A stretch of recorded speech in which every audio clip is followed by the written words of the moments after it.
One final look back on Conference Championship Sunday around the NFL, and still 13 days away, an early look forward at Super Bowl 58 with a guy who knows a thing or two, and I mean two, about Lombardi trophies. Two-time Super Bowl champion Phil Simms joins us live right here on this Monday on the Early Line. Phil, we appreciate you taking the time on this Monday. How was the road trip back from Baltimore yesterday in the AFC Championship game?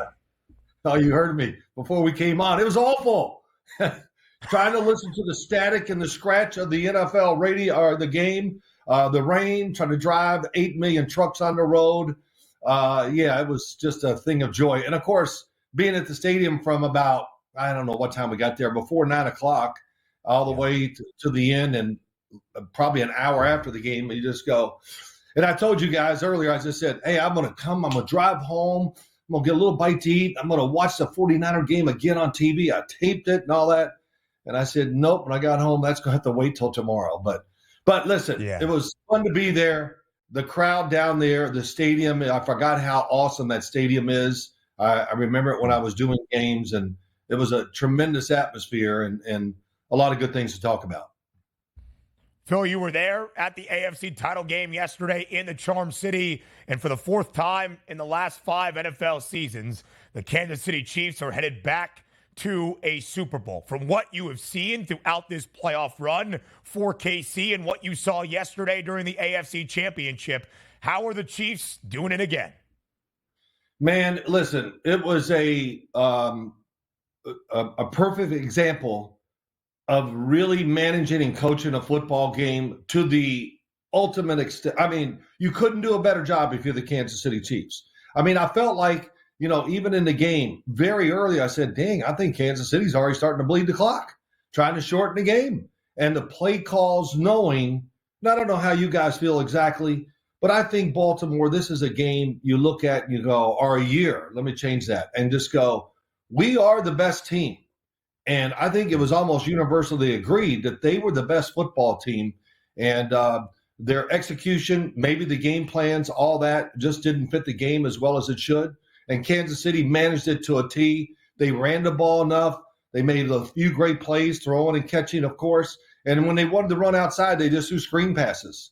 And then, of course, their defense, I want to shorten his answer, but their defense played hard, smart, and Baltimore never able to take advantage of the situations that were there. Sometimes, Phil, just so simple, win the turnover battle. And sometimes you win it by 1, you get lucky, win it by 2. They won it by 3 yesterday, the Kansas City Chiefs. And you're right, the second half, the Chiefs didn't even score a single offensive point, a single point at all in the second half. We're still able to come away with a 7-point victory. When you lined up those two quarterbacks, Phil, I was so excited to see Lamar Jackson in this spot, almost like that coronation moment, take down Mahomes, head to the Super Bowl, put all those naysayers aside. And I just found myself looking at this football game to go like, Mahomes is one of the best to ever do it. And in these big-time situations, it seems like he always has the edge here, Phil. Well, here's what it was for Mahomes. Just look at the numbers there. He was managing the game himself along with the coaches. And very careful decision maker. I'm trying to think of the game, and did he ever throw a pass and we went, oh, maybe that could have been intercepted? He knew what was going on, especially once they got the lead. He understood even more how to manage the game. And that's, let me tell you, that's a big part of being a quarterback in the NFL. People always, that means you're not a good player and all that BS. But he did a terrific job. And I thought the coaches in the second half, they were willing just to run whatever, real safe passes, and not even worried about just to use the clock and keep the pressure on the Baltimore Ravens. And they did that. And the game plan, Matt Nagy and Andy Reid, listen, I've been hitting on Matt Nagy for a long time, and not in a positive way, but I know he was part of that game plan yesterday. So what a job by them. And understanding this, they were not the better team. And I don't know how you guys feel, but they were not the better team, but they managed the game in a way that gave them such a good chance to win. Entered the game as a 4.5-point underdog. Even yesterday, when the game was up in the AFC Championship, the line was working in favor of the flock. And yet, for a 6th consecutive year, with Patrick Mahomes as the starting quarterback in KC, the Chiefs reach an AFC Championship game. And Phil, for the 4th time, in the last 5 NFL seasons, the Chiefs will play for a Lombardi trophy, looking to go back-to-back as Super Bowl champions. There is this year's team and this version of the Chiefs in 2023, but Phil, with the pedigree that you see on the screen and this dynastic run for KC, what has been the main reason, in your estimation, for this continued success? Well, listen, this year, for most of the year, they thought they were the Kansas City Chiefs of old, and they weren't. They tried to be explosive. Patrick Mahomes moving everywhere. We're going to make a big play. Got to get down the field. Oh, they're dropping passes. And then they finally realized, and it took a long time, at the end of the year, that they had to change the way they played. And they showed that yesterday. The play calls, trying to protect their tackles. Look, they're not going to be, they don't have Tyreek Hill and that great receiving group anymore. And so they did change, and they managed that game yesterday. It was tremendous. Listen, if they'd have went into let's just pass and attack and let's be, explosive and all that, they would have got run over. The pass rush was going to get there. Baltimore's defense at every level is very good. And so Patrick Mahomes, for the whole team, I give them great credit for making a little change. Late in the year, we saw it against the Dolphins. We saw it in the last game they played the starters in the year, and we saw it big time against the Baltimore Ravens because they realized this. That was the only way they were going to win. And as I stood on the sideline and with all the guys at ex-players, JJ, Nate, Boomer, everything, Bill Cowher, we just looked at them and go, wow, Baltimore, physically and watching it from the sidelines we did, they were physically the better team. But they couldn't make the plays when they counted, and they had lots of chances. They just didn't get it done. Yeah. Talk about those narratives with Lamar Jackson, but also for Patrick Mahomes. Feels like, hey, well, he's never won a playoff game on the road. Goes into Buffalo, one of the toughest environments you can play in the playoffs, and then goes into Baltimore, and that place was charged up and ready to explode yesterday, and they kept that crowd at bay for most of that football game. Impressive performance nonetheless. But we switch it over to the NFC Championship game last night. 34-31 final. My goodness, this game had everything. The Detroit Lions feel shot out of a cannon in the first half with a 17-point lead and saw it slip away in the second half. Some questionable coaching decision, but even more questionable play out of the Detroit Lions. Just had to make a play or two, Phil. They will be moving on to the Super Bowl. They weren't able to do so. Yeah. Listen, and I don't believe this. You don't have to, make decisions and play a certain way because that's all you were during the year. Well, we go for it on fourth down 30-some% of the time, which when I hear those numbers, I go, that's amazing. But doesn't mean you have to do it in a championship game. The circumstances are different. And I'm not a second guesser. I really never second guess. I have an opinion before it happens, and then I go with it. Like yesterday, Kansas City, 4th and 1. They go that run play. We were blatantly, don't do it, kick the field goal. This game is rough and tough. You need the points. And I thought the fourth down decision, when it was 24-10, again, immediately I said, kick the field goal. It's 3 scores. There's a big difference between being down 2 scores and three, just mentally. And to me, that was just a really bad decision. And I know it could have been caught, could have been a better throw, all that. But I'm going back to the decision that was made by Dan Campbell.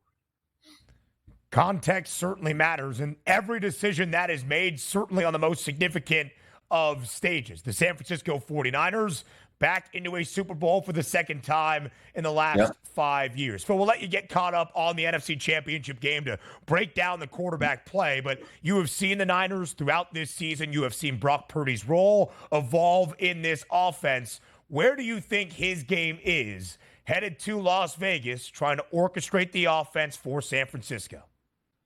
First off, I'll just say this real quick. I don't think San Francisco is as good as team as they were last year.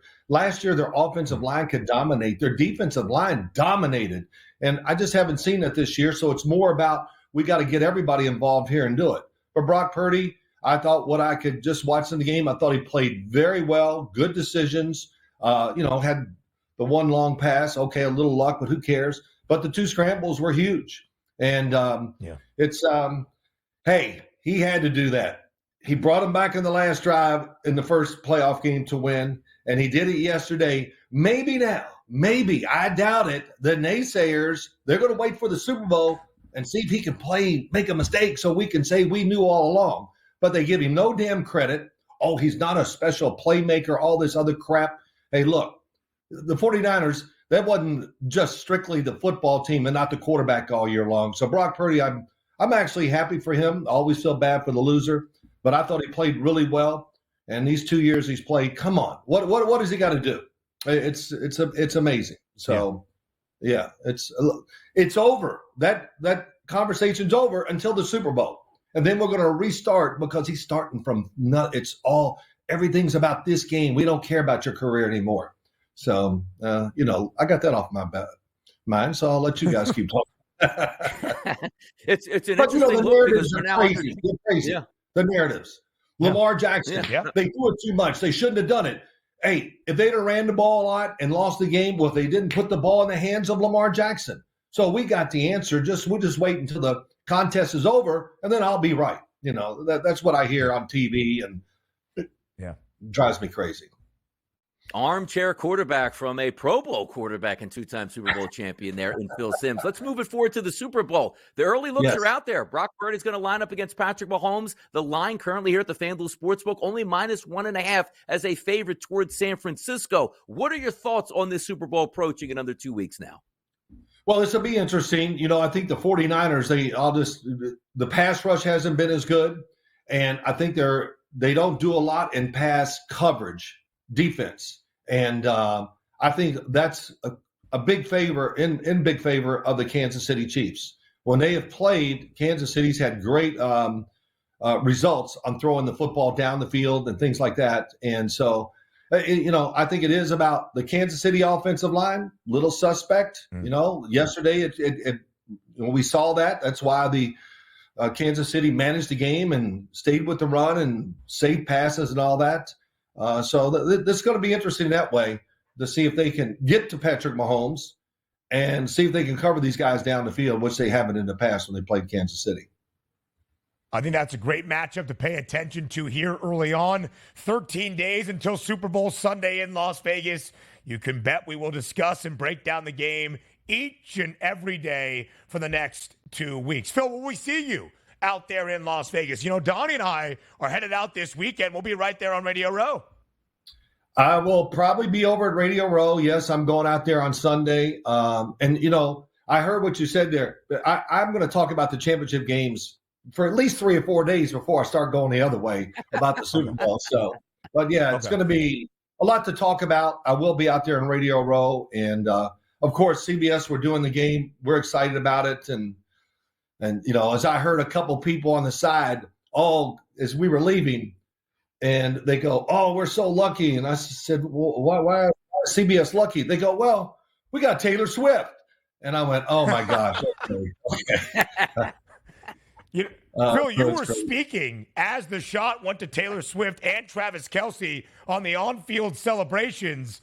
A huge amount of social media notoriety for Phil Simms' voice yesterday. I just wanted to throw that out there for you. We appreciate the time, as always. A best bet.